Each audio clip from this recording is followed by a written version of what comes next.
जय हिंद दोस्तों, मैं सेबी पंजीकृत सलाहकार नहीं हूं। यह वीडियो केवल शैक्षिक और सूचनात्मक उद्देश्य के लिए बनाई गई है। बहुत सारा कमेंट, जी हाँ, बहुत सारा कमेंट आपका आ रहा है कि पोर्टफोलियो में कब दिखेगा, तो उसी का आंसर लेके आ जाया हूं कि पोर्टफोलियो में कब दिखेगा। ठीक है ना। उसके बाद लिस्टिंग कब होगी, तो बीएससी के नोटिस का भी यहाँ पे मैं जिक्र करूंगा, बताऊंगा कि बीएससी का नोटिस कब आता है और कैसे आता है। सब कुछ डिटेल में बात करेंगे। फिर से शुरुआत वहीं से करेंगे। आप लोगों का बहुत प्यारा प्यारा पिछली वीडियो पे जो मेरे शेयर मिलना शुरू हुआ, जो मैं वीडियो बनाया था, 15,000 लोगों ने देखा है भाई। इसके लिए आप सबका धन्यवाद भाई, दिल से एकदम। ठीक है ना। 17,000, देखिए यहाँ पे 17,000 लोगों ने देखा है। ठीक है ना, यहाँ पे नंबर है। तो आप सबका धन्यवाद। और इसी में बहुत सारा आया है आप लोगों का प्यारा प्यारा, वही कह लीजिए कि कमेंट। देखिए ये में से आया है, शेयर कब मिलेगा, शेयर कब मिलेगा, इस तरीके से कई सारे तो मैं कमेंट भी कर दिया हूँ। ठीक है ना। तो इस तरीके से अब छोड़िए उसको। ठीक है ना, सीधा सीधा मुद्दे पे आते हैं। देखिए जैसा कि मैं आप लोगों को बताया था, तालवंडी साबो पावर का मैसेज आया था। उसके बाद मतलब वेदांता एल्युमिनियम का आया था।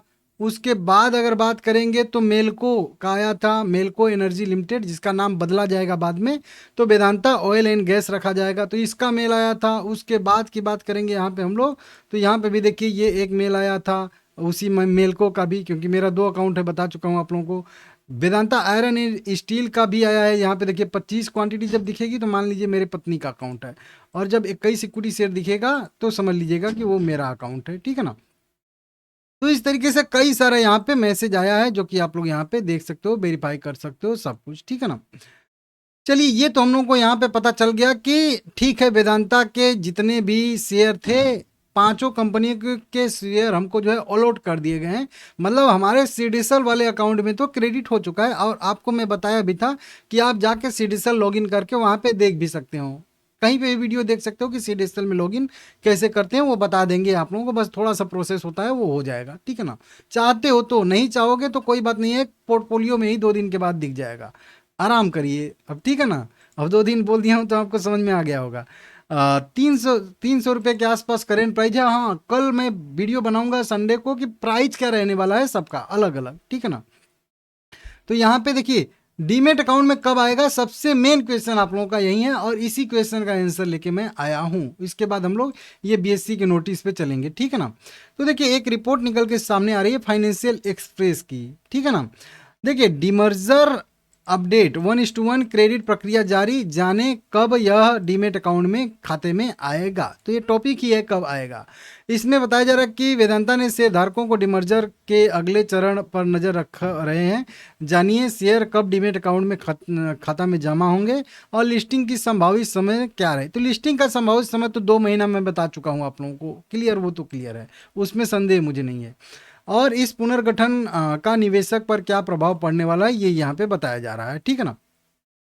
अब देखिए वेदांता को लेकर रिकॉर्ड डेट से हटकर निवेशकों का ध्यान अब अगले सवाल पर केंद्रित हो चुका है कि नए शेयर कब मिलेंगे और पोर्टफोलियो में कब दिखेंगे। नवगठित कंपनियां स्टॉक एक्सचेंज पर अलग अलग कारोबार कब शुरू करेंगी। तो ये सारा का सारा क्वेश्चन है। 1 मई रिकॉर्ड तिथि थी, तो 1 मई से पहले जिन बंदों ने खरीद के होल्ड किया होगा इस शेयर को, उनको यह जो है शेयर मिलने वाला है, जो कि डेट था मैं आप लोगों को बता दूं 29 अप्रैल को खरीदे होगे, या 29 अप्रैल से पहले तभी मिलेगा। 30 अप्रैल को अगर आप लोगों ने खरीदा होगा शेयर तो नहीं आएंगे। बहुत सारे लोग 30 तारीख को भी खरीद के इंतजार कर रहे हैं, कमेंट कर रहे हैं मुझे नहीं आया, मुझे नहीं आया। जब पूछ रहा हूँ कि कब खरीदे थे तो बोल रहे हैं 30 तारीख को खरीदा था, तो नहीं आएगी। ठीक है ना। तो 4 कंपनियां यहाँ पे लिस्ट होने वाली हैं, जो कि आप लोगों को मैं बता चुका हूँ। ठीक है ना।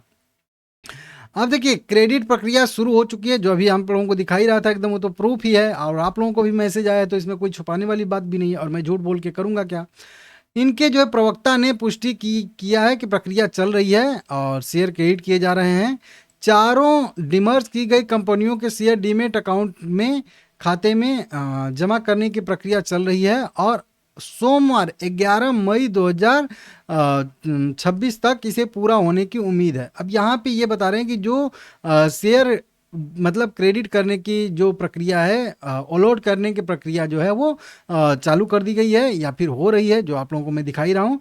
11 मई तक इसको पूरा होने की उम्मीद है, जो बताया जा रहा है। अब देखिए नॉर्मल शेयर हम लोग परचेज करते हैं तो T+1 ट्रेडिंग सेशन में हमारे डीमेट अकाउंट में वो जमा होते हैं। शेयर खरीद लेते हैं हम भले ही, लेकिन वो हमारे अकाउंट में जमा होते हैं 1 दिन के बाद। तो वही थ्योरी चलती है कि 1 दिन के बाद, इसीलिए रिकॉर्ड डेट अगर 1 तारीख को है, 30 तारीख, 1 तारीख को छुट्टी हो गया तो 30 तारीख रिकॉर्ड डेट, और 29 तारीख, मतलब जब भी कोई रिकॉर्ड डेट है उसके 1 दिन पहले ही आपको खरीदना पड़ता है।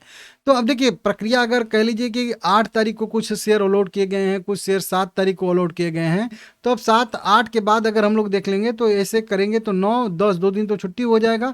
तो अगला ट्रेडिंग सेशन लगभग 11 तारीख ही आएगा। तो कुल मिला के 11 तारीख को शेयर हो सकता है डीमेट अकाउंट में क्रेडिट हो जाए। लेकिन एक चीज़ यहाँ पे और मैं बता दूं आप लोगों को, ये कह रहे हैं कि 11 तारीख तक ये शेयर क्रेडिट करने की प्रक्रिया शुरू हो जाएगी और इसे पूरा होने की उम्मीद है, यहाँ पे बताया जा रहा है।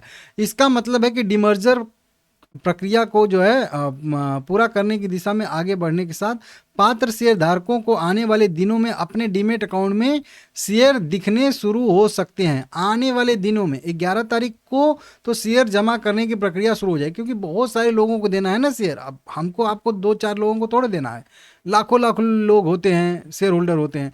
तो मतलब जो भी इनके रजिस्ट्रार होते हैं वो शेयर देने की प्रक्रिया शुरू करते हैं, क्योंकि उनके पास ही शेयर का लेखा जोखा होता है। तो कितने लोग एलिजिबल हैं, किसको कितना शेयर देना है, ये भी तो एक प्रक्रिया है ना भाई। तो उसको देने के लिए तो मतलब 7 तारीख से शुरू हुआ है, इसको ऐसे समझिएगा, यहाँ पे लिख देता हूँ। 7 तारीख से ये प्रक्रिया शुरू हुई है, जमा होना शुरू हुआ है। 8-9 तारीख तक जो है सारे के सारे लगभग मैसेज आ चुके हैं। 9-10 2 दिन छुट्टी हो जाएगा हम लोगों का, और 11 तारीख अगला ट्रेडिंग सेशन आएगा। तो 7 और 8 को क्रेडिट हुए हैं, 9-10 2 दिन छुट्टी हो जाएगा, तो इससे मतलब ही नहीं है। 11 तारीख से शेयर क्रेडिट होना भी शुरू हो सकते हैं, डीमेट अकाउंट में दिखना भी शुरू हो सकते हैं, या फिर आने वाले दिनों में लिखा गया। आने वाले दिनों का मतलब है कि अगले 1 हफ्ते में भी हो सकता है, या 1 महीने, या एक पखवाड़ा भी कह सकते हैं, 15 दिन में। अब मेरा जो एक्सपीरियंस है वो मैं आप लोगों को बताता हूँ, ठीक है ना। देखिए शेयर दिखना शुरू हो जाते हैं, ये सही है, फ्रीज शेयर ही दिखते हैं वो, ठीक है ना। आपके डीमेट अकाउंट में सबसे नीचे दिखते हैं मेरे हिसाब से, और सबसे नीचे दिखेंगे, और वो फ्रीज शेयर रहेंगे, मतलब उनको आप खरीद बेच नहीं सकते हो अभी, ठीक है ना। तो वो हो जाएगा, लेकिन सबके अकाउंट में नहीं दिखते हैं, ये भी एक दिक्कत है, क्योंकि बहुत सारे नए नए ब्रोकर होते हैं तो उनके अकाउंट में नहीं दिखते। जो पुराने वाले ब्रोकर के अकाउंट हैं उनमें मतलब दिखते हैं बहुत सारे में, और बहुत सारे में नहीं भी दिखते हैं। कुछ जैसे ग्रो रोग में ज़्यादा ये शिकायत आती है कि शेयर नहीं दिखते हैं, ठीक है ना। तो ये भी एक दिक्कत होता है, जो मैं कई बार देखा हूँ, आप लोगों को कमेंट में आ जाएगा और वो शुरू हो जाएगा, ठीक है ना। आप लोगों का कमेंट से पता चल जाएगा। तो ये कुछ नए नवेले जो ब्रोकर होंगे उनमें हो सकता है कि ना भी दिखे, नहीं तो दिखना शुरू हो जाता है। लेकिन दिखने से मतलब भी नहीं है, हमको चाहिए कब। तो देखिए एक होता है वहीं क्रेडिट करने का डेट तो मैं बता ही दिया हूँ, क्रेडिट हो ही चुका है। एक बीएससी का नोटिस आता है, ये देखिए डिमर्जर स्कीम ऑफ अरेंजमेंट के लिए, वेदांता के लिए एक बीएससी की तरफ से नोटिस आया। ये बीएससी का नोटिस आया था रिकॉर्ड डेट के लिए, जो रिकॉर्ड डेट कंपनी ने तय किया था 1 मई का, उसके लिए जो है बीएससी की तरफ से नोटिस आता है, ठीक है ना। अब इसी टाइप का एक बीएससी का नोटिस आएगा, और नोटिस सेम टू सेम ऐसे ही रहेगा, बस यहाँ पे डेट जिस दिन वो नोटिस आएगी वो डेट का रहेगा, और यहाँ पे लिखा जाएगा कि न्यू इक्विटी शेयर मतलब लिस्टिंग, और ये मैं बता दूं ये वर्ड रहेगा वहाँ पे, listing of new security of PC jeweller limited. तो यहाँ पे पीसी ज्वेलर का मैं इसलिए उदाहरण दिया हूँ ताकि आपको समझ में आ जाए। यहाँ पे बस वेदांता लिमिटेड रहेगा, या फिर जो जो शेयरों का नाम रहेगा उन सबका, कि तलवंडी साबो पावर, वेदांता एल्युमिनियम, इस तरीके से नाम रहेगा कि लिस्टिंग। और उसके बाद कितना इक्विटी शेयर उनका नया स्टॉक मार्केट में लिस्ट हो रहा है वो इस तरीके से नंबर दिखाएगा उनका, ठीक है ना। और कब से उनकी लिस्टिंग शुरू हो रही है इस तरीके से उसका डेट भी दिखाएगा। तो यही मतलब इसी टाइप का पीडीएफ आएगा जिसमें बताया जा रहा है कि नए सिक्योरिटी की लिस्टिंग हो रही है, और उसमें यहाँ पे एक डेट दिखाता है और कितने इक्विटी शेयर जारी हो रहे हैं। हालांकि सब में सेम ही इक्विटी शेयर जारी होगा, जितना वेदांता का शेयर रहेगा उतना ही सबका जारी होगा, ठीक है ना। तो यहाँ पे शेयर कितने जारी हुए हैं, किस पर्पज से जारी हुए हैं, ठीक है ना। अलॉटमेंट का डेट क्या है, तो यहाँ पे अलॉटमेंट का डेट दिखाएगा। तो अलॉटमेंट का डेट दिखाएगा 7 और 8 मई का हम लोगों का, और लिस्टिंग डेट यहाँ पे लिख के आएगा। तो इस तरीके से एक बीएससी के नोटिस का आपको जो है इंतजार करना पड़ेगा। ये नोटिस अभी नहीं आएगी लगभग जून के, कह लीजिए कि 20 जून के मान के चलिए बाद ही आएगी, मेरे हिसाब से, मेरा जो अनुभव कह रहा है 20 जून के बाद वो नोटिस आएगी। तब तक आपके पास पोर्टफोलियो में शेयर दिखेंगे, लेकिन उन शेयर को आप जो है बेच नहीं सकते, और सबको नहीं दिखेंगे, कुछ लोगों को हो सकता है कि ना भी दिखें, लेकिन उससे भी कोई दिक्कत परेशानी वाली बात नहीं रहेगा। आप धैर्य रखिए, ठीक है ना। वीडियो लाइक करिए, चैनल को सब्सक्राइब करिए सभी लोग।